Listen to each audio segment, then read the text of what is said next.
Hello children, welcome to this NEET crash course. The chapter on which we are solving problems today is electric charges, fields and potentials, and of course capacitors as well.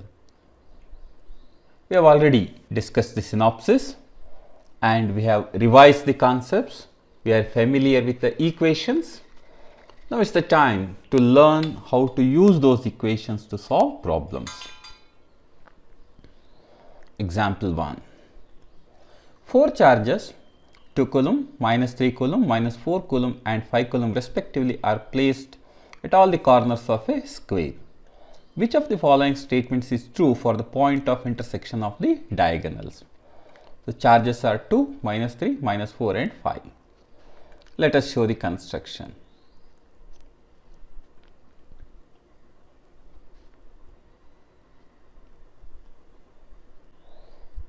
Two, minus 3, minus 4 and 5. Electric field is 0, but the electric potential is non-zero.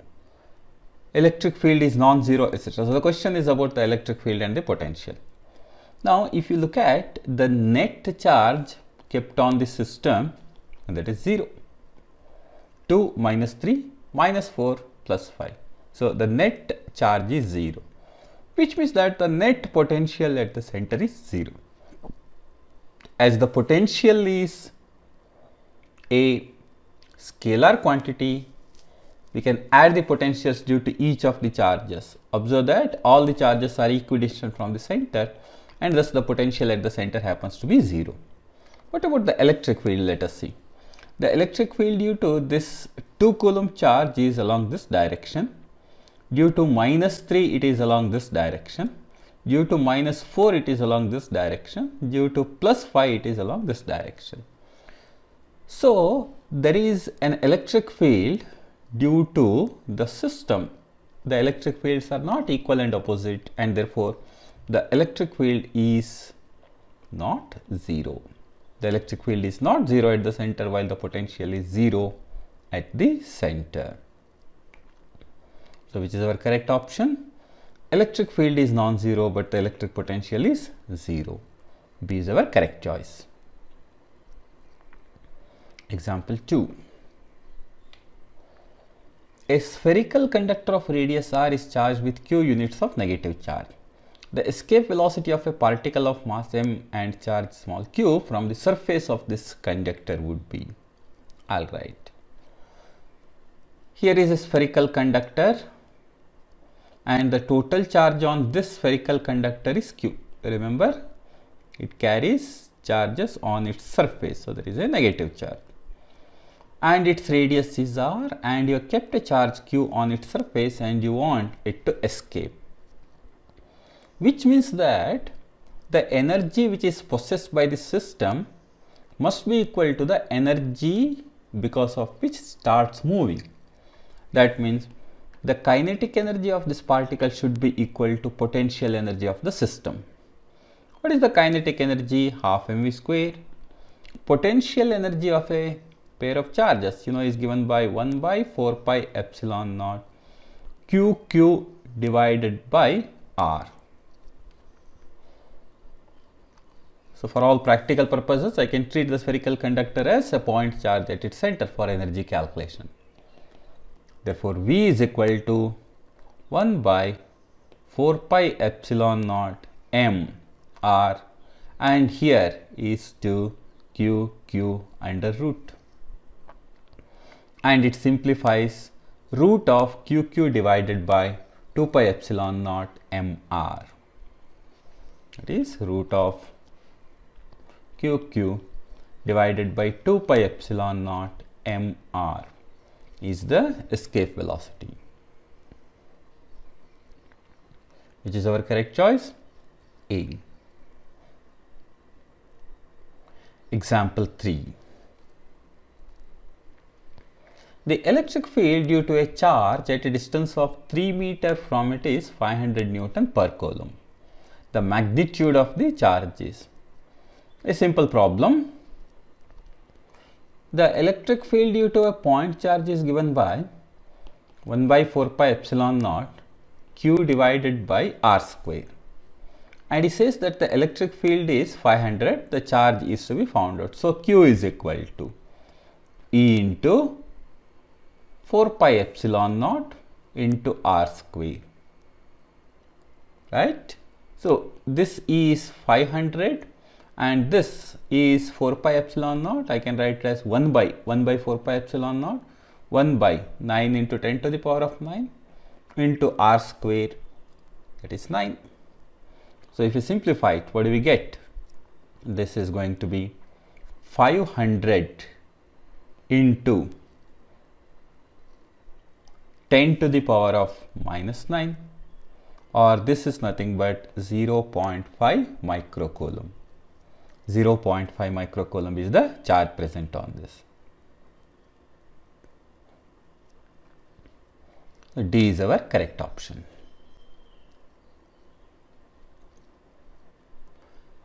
Example 4. In a uniform electric field, a charge of 3 coulomb experiences a force of 3000 Newton. The potential difference between 2 points 1 centimeter apart along the electric line of force will be. There is a uniform electric field and it says that a charge kept here experiences a force of 3000 Newton. But you know, force is equal to E into Q, that is 3000. Therefore, E is equal to, what do we have? 3000 divided by charge. Charge is 3 coulomb. So this is 1000 Newton per coulomb. The electric field strength is 1000 Newton per coulomb.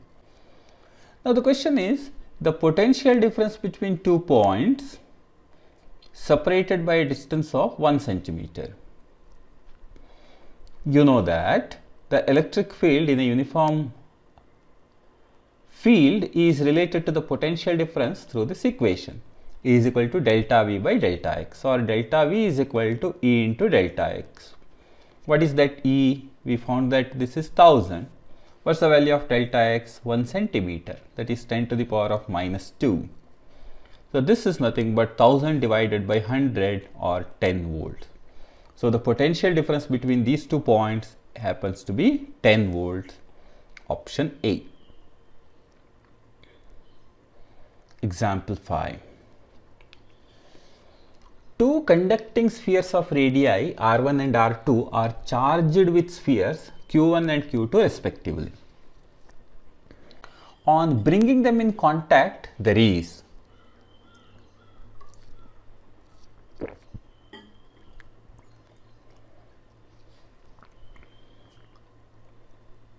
no change in the energy, an increase in the energy, always decrease, a decrease in the energy if Q1 R2 is not equal to Q2 R1. Remember, during charge sharing, there is always a loss in energy provided some condition is met. But there is no question of increase in the energy. Remember, let us look at this one. There are two conductors and their radii are R1 and R2 respectively. Their charges are Q1 and Q2 respectively. They are to be brought in contact with each other. Now, upon closing the switch, charge flow takes place only if V1 is not equal to V2. If V1 and V2 are not equal to each other, there is no question of charge flow. That means 1 by 4 pi epsilon naught Q1 by R1 should not be equal to 1 by 4 pi epsilon naught Q2 by R2. What do we have? Q1 by R1 not equal to Q2 by R2, or Q1 R2 should not be equal to Q2 R1. Thus, charge flow takes place only if this condition is not met, or say if this condition is satisfied, rather, charge flow takes place. And due to sharing or during sharing, there is always a decrease in energy of the system. So let us look at the options. No change in the energy, an increase in the energy, obviously not correct. always a decrease in the energy, a decrease in the energy if Q1 R2 is not equal to Q2 R1. D is the most appropriate choice. Example 6.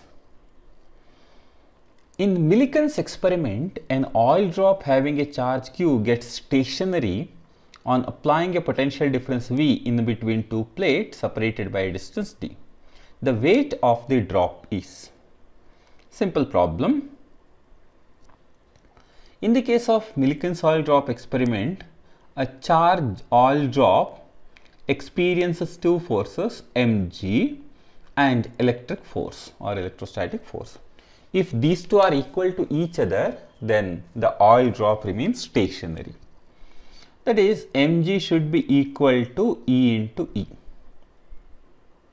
And the question is about potential difference. So I will write this as potential difference delta V divided by delta X. E is equal to delta V divided by delta X. So what are we looking for? The weight. The weight, which is mg, is equal to VE divided by D. He says in the question that potential difference delta V is V, separation is D. Therefore, the weight is VE divided by D. VE divided by D or QV divided by D.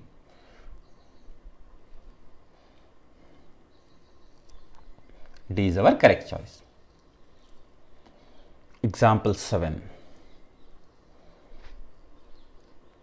Electric field intensity at a point in between two parallel sheets with like charges of same surface charge densities is.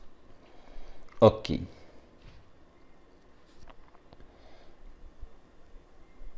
This is one sheet and here is the second sheet. This is plus sigma and this is also plus sigma. And let us consider a point in between. The electric field due to the sheet number 1 is towards or away from it. Due to the second, it is along this direction. We'll call it as E1 and E2 respectively. And due to a sheet of charge, the electric field is given by sigma divided by 2 epsilon naught. And I can write E1 is equal to sigma by 2 epsilon naught. E2 is equal to sigma by 2 epsilon naught. And therefore, the net electric field at that point is sigma by 2 epsilon naught minus sigma by 2 epsilon naught, which is equal to 0. So, the net electric field at that point is 0. And as the electric field is uniform due to any of the sheets, it remains 0 at all the points in between. So, the electric field between the plates happens to be 0. But what if you consider a point outside? For example, if I consider a point here, what is the electric field? Due to both the sheets, the electric fields are away from it, and that's going to be sigma by 2 epsilon naught plus sigma by 2 epsilon naught, and that happens to be sigma by epsilon naught. Example 8. Two positive charges 12 microcoulomb and 18 microcoulomb are 10 centimeter apart. The work done in bringing them closer by 4 centimeter is. Okay. So there are two charges Q1 and Q2 separated by R1, and you want them to be brought closer to a separation of R2. So clearly external work has to be done, and work done is equal to final potential energy minus initial potential energy. What is it? Final potential energy is 1 by 4 pi epsilon naught Q1 Q2 divided by R2 minus initial potential energy is 1 by 4 pi epsilon naught Q1 Q2 divided by R1. So if you simplify it further, what do we get? 1 by 4 pi epsilon naught Q1 Q2 into 1 by R2 minus 1 by R1. That is the potential energy or change in potential energy, and we can simplify it further. 9 into 10 to the power of 9 into Q1 Q2 12 into 10 to the power of minus 6, and this is 18 into 10 to the power of minus 6, 1 by R2. So what is that? 1 by, what is the initial separation? 10 centimeter. And what is the final separation? They are brought closer by 4 centimeter, which means the final separation is 10 minus 4, that is 6 centimeter. We can simplify it further, and it gives you 13 joules. So C is our correct choice. Next one. The electric flux through a hemisphere of radius r placed in a uniform electric field of intensity E parallel to the axis of the circular plane is. Okay. We can show the construction like this. This is a hemisphere. Okay. And it says electric field is parallel to the axis of its circular plane. So this is a circular plane and this is the axis of the circular plane. And there is a uniform electric field like this. He says what is the flux through it? Clearly, the flux through this is same as flux through the curved surface, because there is no flat surface, right? I am considering it as a bowl, an open structure, not a closed structure. It's a hemisphere, not a solid hemisphere. It's an open one. It's something like a bowl. So if I consider this, the flux is flux over the curved surface. The flux over the curved surface is nothing but E A cos theta. The electric field is uniform everywhere. But is that theta same at all the points? No. For example, if I consider the area vector for different parts of this hemisphere, they are all different in direction. However, if you take this A cos theta, that means I take the component of every A. What do I get? I get something like this. This A cos theta happens to be the perpendicular component of the curved surface. That means the part which is perpendicular to the axis. But you know, this A perpendicular refers to the area of the circular part. It refers to area of the circular part. Thus, the flux is equal to E into area of the circular part. But area of the circular part is pi into r square, and therefore the flux is E into pi r square. So the flux over the hemispherical bowl is E into pi r square. It is same as flux over the plane surface, remember.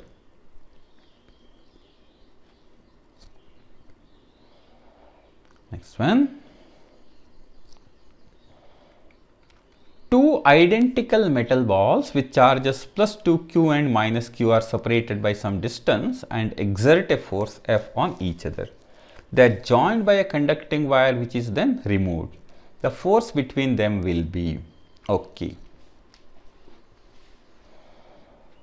So the construction is here. This is one conductor and this is the other conductor. They carry charges plus 2q and minus q. Their radii are same, r each.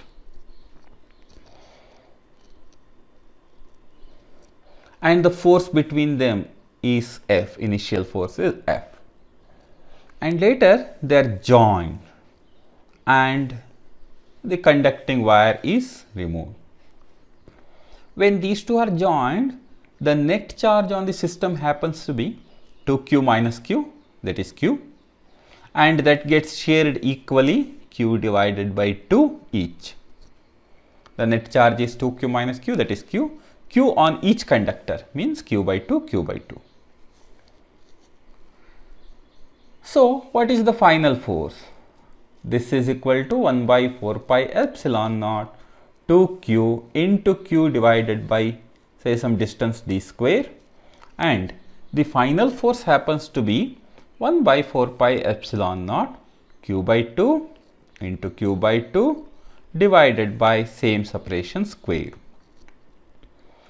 So if we simplify it further, what do we get? F2 divided by F1. But you notice this is nothing but 1 divided by 8. Yes, 1 divided by 8. Or F2 is equal to F1 divided by 8 or F divided by 8. So the force between them becomes 1 by 8 times the initial force. D is our correct choice. Next one. The electric field at a point at a distance r from an electric dipole is proportional to. The electric field due to a dipole. Suppose I consider a dipole minus q and plus q, and 2L is the dipole separation and the point is located at an angle theta at a distance r. Then the electric field at that point is given by 1 by 4 pi epsilon naught p by r cube into square root of 1 plus 3 cos square theta. 1 plus 3 cos square theta. And if you consider the direction, it subtends an angle alpha which is given by tan alpha is equal to half tan theta. Thus, the electric field is inversely proportional to cube of this distance. So, for a short dipole, E is proportional to 1 by r cube.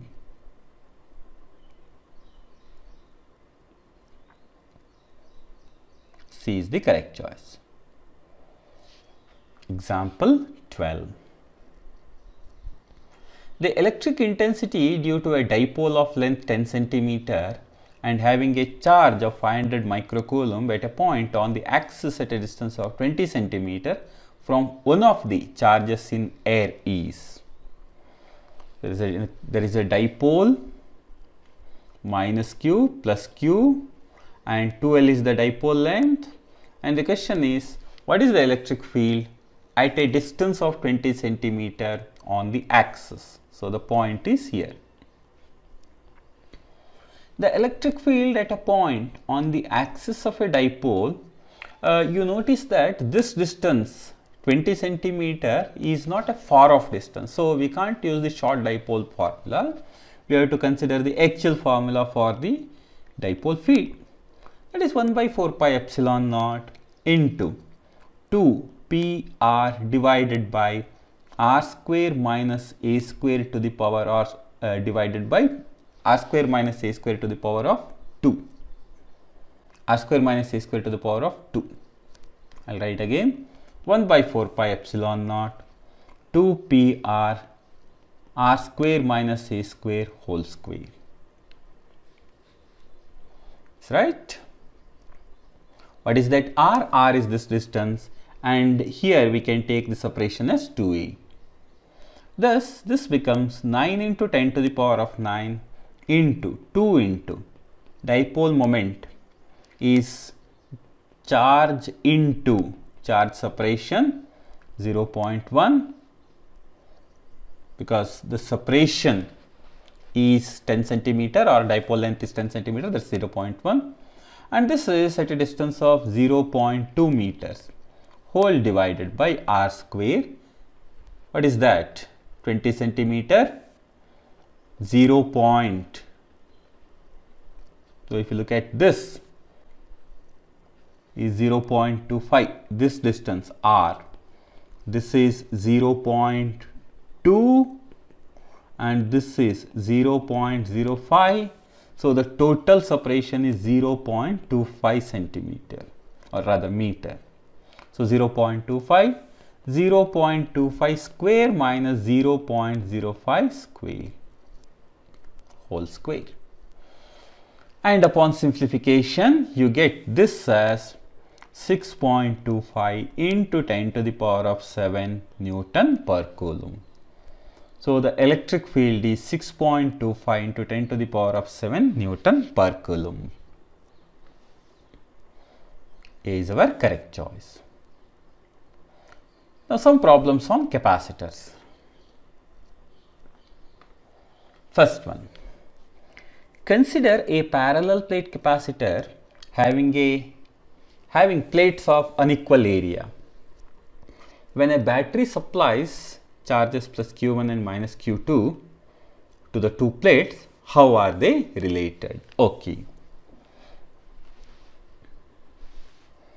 So if you consider the plates of a parallel plate capacitor, this is given plus Q1 and this is given minus Q2.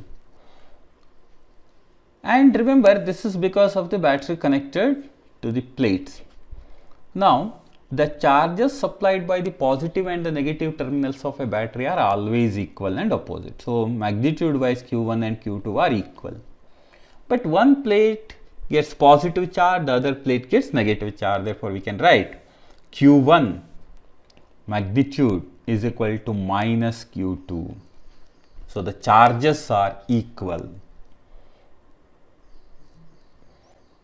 So, value of Q1 and that of Q2 are equal to each other. Next one. In a capacitor of 20 microfarad, the distance between the plates is 2 millimeter.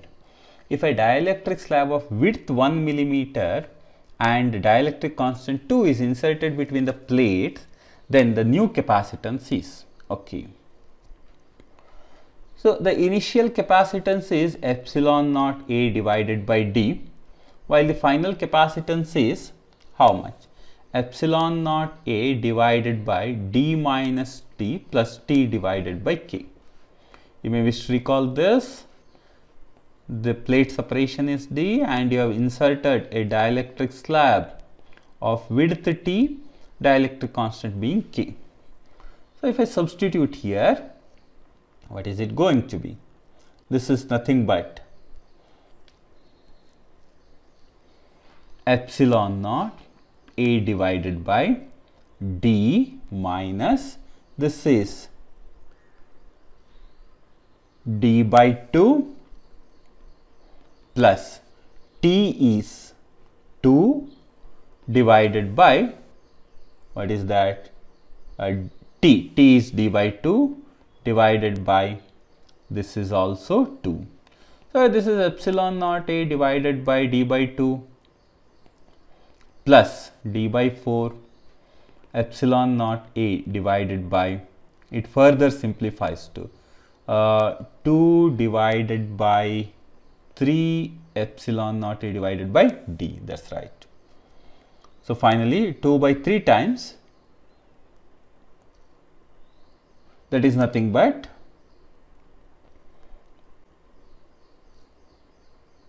two by 3 times epsilon naught A, right? And if I simplify it further, it becomes 4 by 3 times, yeah, into 2 divided by D epsilon naught A divided by D. But this is the initial capacitance. You know the initial capacitance. Initial capacitance is how much? That is 20 microfarad. So, this is nothing but 80 by 3 microfarad. But you know the value of 80 by 3. 80 by 3 is 26.6. So, the capacitance is 26.6 microfarad. Example 15. In how many ways one can arrange 3 identical capacitors taking either 1 or 2 or 3 capacitors together to obtain distinct effective capacitors? So, let us look at all the possibilities here. I can take 1 or I can take 2 in series, or I can take 2 in parallel, right? This is the second one, third one, and I can take all the 3 in series, or I can take all the 3 in parallel,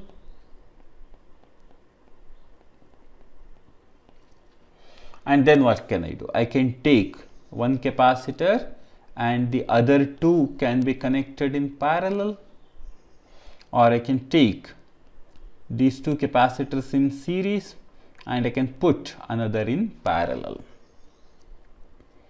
So these are all the possible combinations. These are all the possible combinations, right?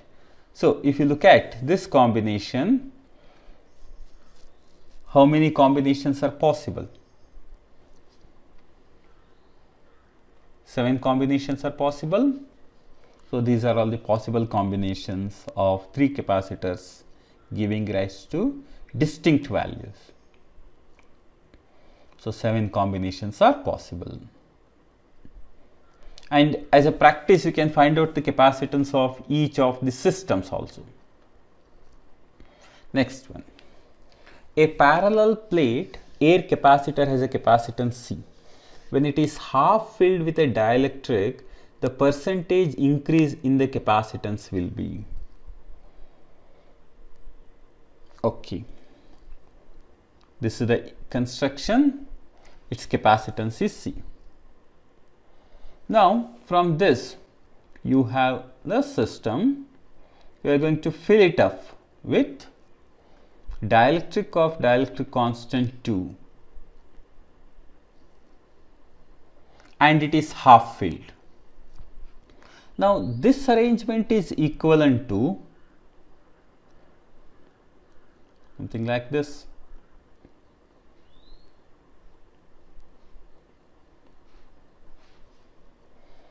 So let's find out the capacitance of this arrangement. I'll call it as C1, I'll call it as C2.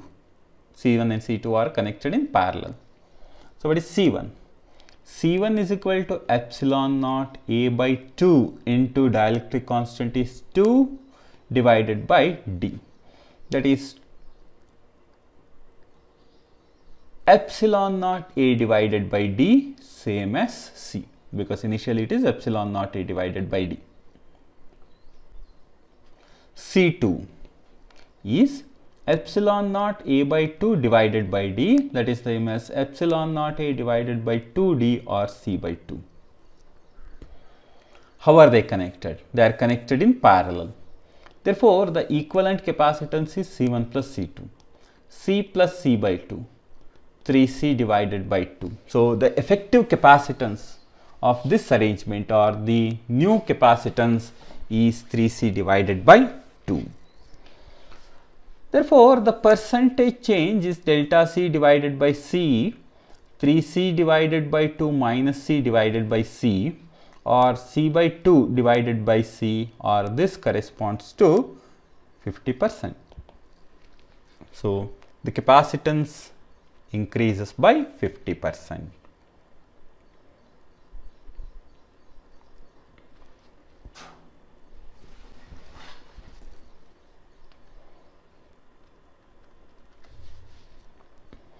Next one, a finite ladder is constructed by connecting several sections of 3 microfarad, 6 microfarad capacitor combinations as shown.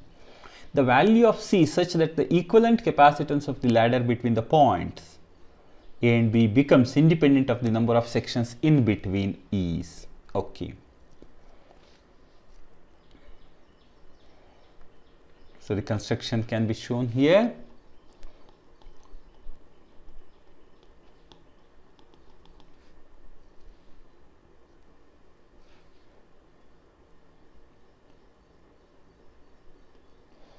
This is 6 and each one of them are 6 microfarad.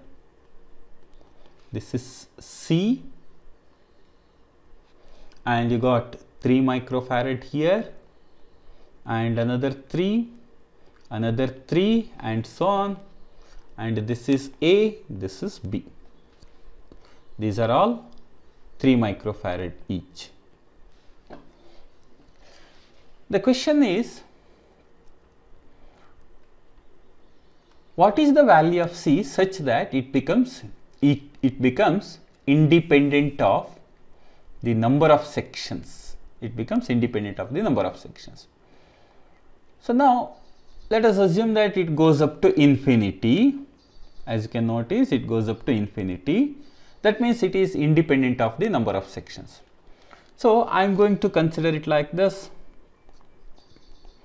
this is 3 microfarad, this is 6 microfarad, and by the repeated addition of this segment I can generate this network, ladder network, by repeated addition. Suppose the equivalent capacitance is X. Let the equivalent capacitance be X. So then I can retain this part and the rest of the segment can be replaced by its equivalent capacitance. On what basis? It is simple, because it is an infinite ladder network, whether you remove one segment or add one segment does not matter. So I am removing the first segment and the rest of the segment looks like the original one. So this is what I have. Between A and B, the equivalent capacitance that I want to find out is X, and the first segment has the following parts: 3, 6 and X. 6 and X are connected in parallel, so I have 6X divided by 6 plus X, and another 3 is connected in parallel, and this is A, this is B with X in between. That is the equivalent capacitance. So if I simplify it further, I should write X is equal to 3 plus 6X divided by 6 plus X. That's right. So I can simplify it further. I get quadratic as x square minus 3x minus 18 is equal to 0. And upon simplification, I get X is equal to 6 microfarad. That is the equivalent capacitance. That is the value of C that should be connected. That means if I connect a capacitor of 6 microfarad, then it becomes independent of the number of segments. So if I connect an equivalent capacitance at that point or at the end, then the number of segments does not matter. So 6 microfarad is the answer.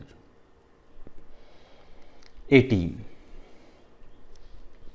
In the given circuit, a charge of 80 microcoulomb is given to the upper plate of the 4 microfarad capacitor.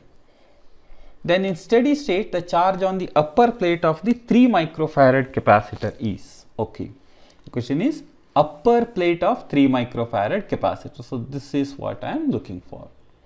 Let us draw the construction here.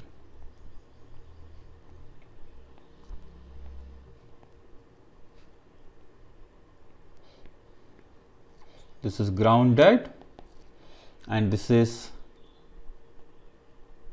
here, and this is 4 microfarad capacitor, this is 2 microfarad capacitor, this is 3 microfarad capacitor, and we have given a charge of 80 microcoulomb to the top.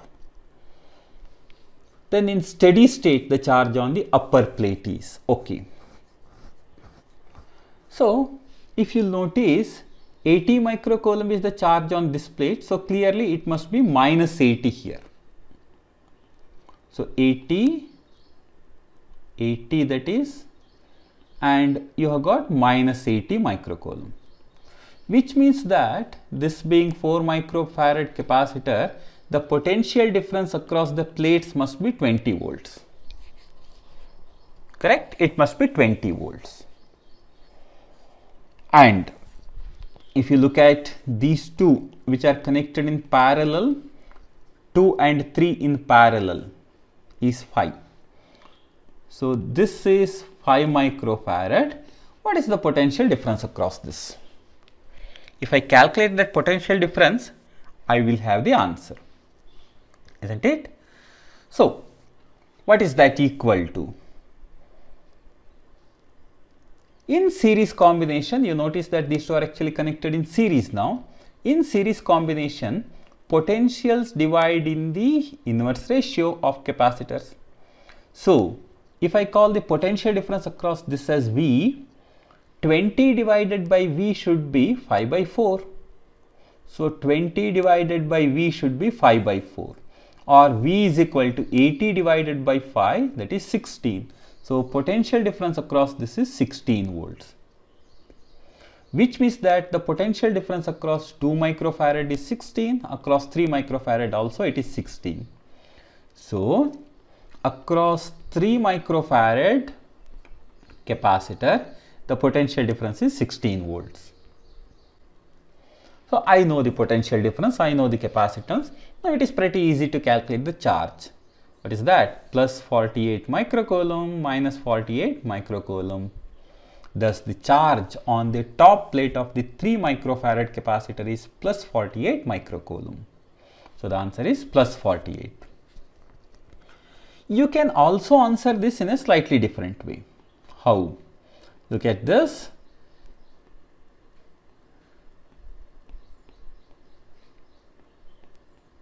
This is the arrangement.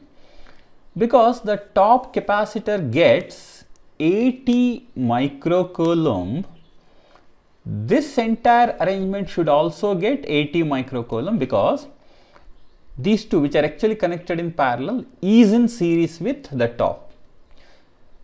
In parallel combination, charges divide in the ratio of the capacitances. What are the capacitances here? 2 microfarad and 3 microfarad. So now I want 80 to be divided in the ratio 2:3. So how to divide 80 in the ratio 2:3? So is it 32 and 48? Is that correct? You can check it for yourself. If I divide 80 in the ratio 2:3, I get 32 and 48. And thus the charge on the top plate happens to be 48, that is 48 microcoulomb. So the answer is the charge on this plate happens to be 48 microcoulomb. Next one.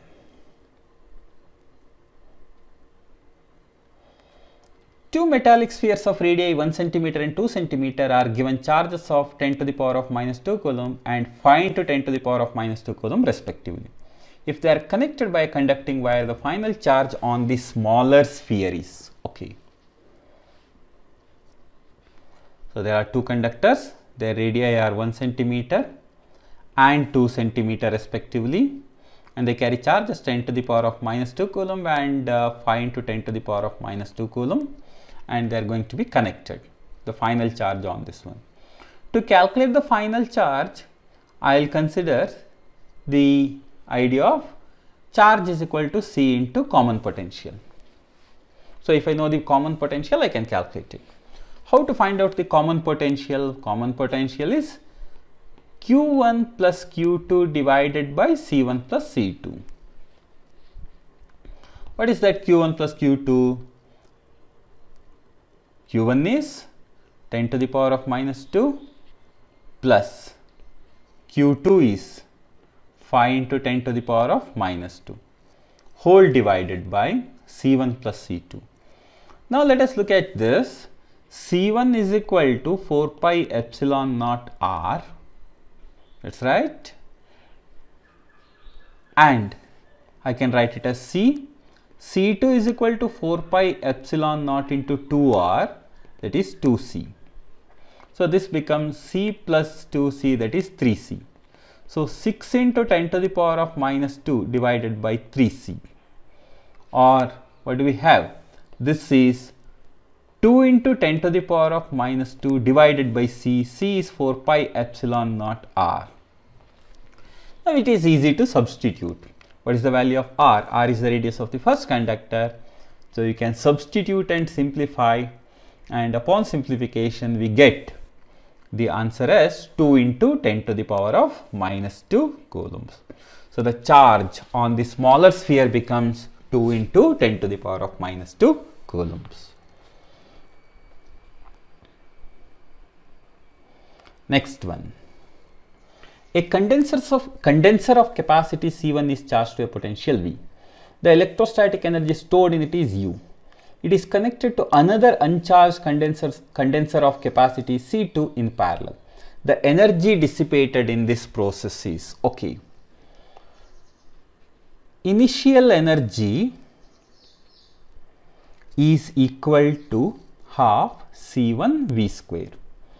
Final energy is half C equivalent and V common square. That is equal to half C1 plus C2, and common potential you know is C1V1 plus C2V2 divided by C1 plus C2.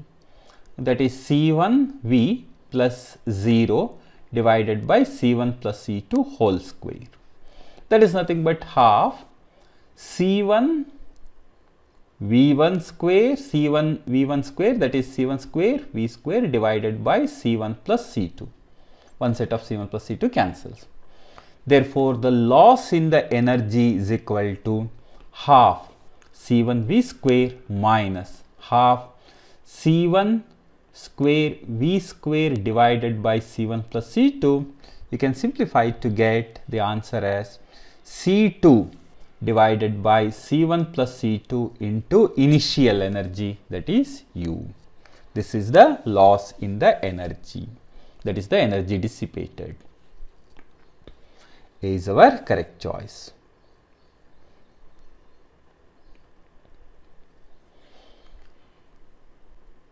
Next one. A conducting sphere of radius 10 cm is charged to 10 microcoulomb. Another uncharged sphere of radius 20 cm is allowed to touch it for some time. After that, if the spheres are separated, the surface charge density of the spheres will be in the ratio. Okay. There is a conducting sphere whose size is 10 cm and it is charged to 10 microcoulomb. Another of radius 20 cm, I'll call it as R2, which is uncharged, is brought in contact. Now the question is, what is the surface charge density? Okay. You know, surface charge density is charge per unit area. So now to find out the final charges on them, I'll calculate the common potential, which is C1V1 Q1 divided by C1 plus C2, that is C plus 2C, I'll write as Q1, that is Q divided by 3C. Why 2C? Because its radius is twice. So this is the common potential. Therefore, the final charges are Q1 dash is equal to common potential into its capacitance. So C into Q divided by 3C, that is nothing but Q by 3. Final charge on the second is its capacitance into common potential, that is nothing but 2 by 3 Q. Therefore, the surface charge densities sigma 1 dash divided by sigma 2 dash are charge per unit area Q by 3 whole divided by A divided by 2Q by 3 whole divided by 4A. Why 4A? Because its radius is twice. That is nothing but 2 divided by 1. Therefore, the surface charge densities are in the ratio 2:1. Example 22. In the given circuit, if point C is connected to the earth and a potential of plus 80 volts is given to point A, the potential at point B is okay. So the construction can be shown here. 3 microfarad and you got 6 microfarad and another 6 microfarad connected in series, and then another 6 microfarad connected across the entire setup in parallel, and this is at 0 volts as it is connected to ground. This is given a potential difference of or potential of 80 volts. Now this is equivalent to the following construction. This is 3 microfarad. This point is B, by the way. This is point B. And what is the capacitance of this entire setup? It is easy to find out. 6 and 6 are in series, so 3. 3 and 6 are in parallel, that is 2. So 2 microfarad. Now, in series combination, potentials divide in the inverse ratio of the capacitances. So 80 volts should be divided in the ratio 2:3. correct? So 80 volts should be divided in the ratio 2:3. So how do I do that? I'm sorry, this is not 2 microfarad, that is actually 9 microfarad, isn't it? So 6 and 6 in series gives you 3. 3 and 6 are in parallel. My fault, this is 9 microfarad. So now, if V1 and V2 are the potential differences, V1 by V2 should be equal to, what is that? 9:3 or 3:1. So I need to divide it in that ratio. So I will divide 80 volts into 4 parts, which means 20 is each part. So 20 into 3 is 60, 60 and 20. Therefore, this across this 3 microfarad, there is 60 volt. Across 9 microfarad, what is it? It is 20 volts. This is 80 volts and this is 0. And the point B is here. So, this is 80 volts and the potential drops by 60, correct? Therefore, what is the potential over there? So, the potential, you can show it again, 0, and this is at 80 volts. The potential decreases by 20 volts as you cross this, 60 volts as you cross this. Therefore, the potential at point B is equal to 80 minus 60, that is 20. So 80 volts minus 60 volt and 20 volts. So the potential at point B is 20 volts. Okay, so with that problem, we have come to the end of this discussion. Dear children, please practice these problems, get a good grip on the concepts and remember the equations. All the best.